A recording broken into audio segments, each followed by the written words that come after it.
บ่มาบ่ไปบ่ล่ะเอากราบทักทายสวัสดีทุกคนนะกาตัวนี้เขากำลังอยู่ในบ้านนาเจนไต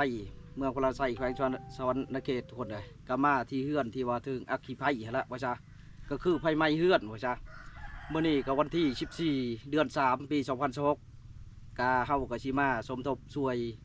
อาจารย์ครูใจบุญว่าจ้าเพิ่นมอบเงินก็คือ3 คนผู้ที่ดึงกับทั้งเจ้ทั้งเมืองพีนกับ200,000 กีบว่าจ้าก็เพิ่นบ่ให้บอกชื่อแล้วก็ผู้ที่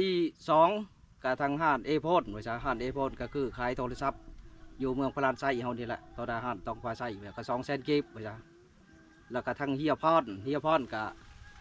ทินกำเนิดเพิ่นกับบ้านทินแตกว่าจ้าซอยมากกับ400,000 กีบกับเพิ่นโอน500,000เนาะ100,000กับเพิ่นก็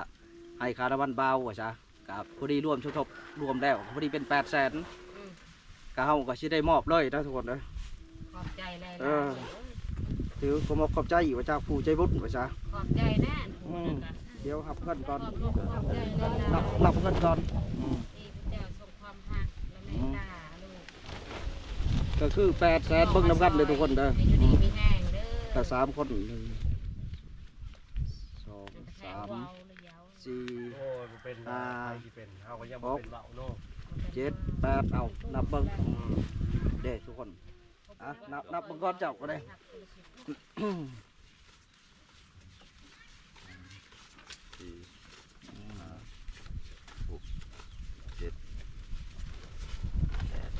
โต๊ะ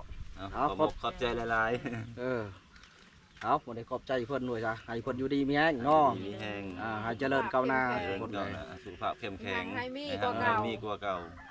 แม่นก็คือเงินตัวนี้เพิ่นก็อยากไปซื้อลังกะสีเฮ็ดเดือนใหม่เลยทุกคนเลยพอได้อยู่ว่าจ้ะชื่อพริกชื่อเกลือหม้อแห้งแต่กระเพาะแล้วพอไฟไหม้หมดเลยได้คนเด้อถ่ายบ่ถือว่าแนวนั้นว่าจ้ะเอามีแต่แนวนั้นได้ทุกคนเด้อเอา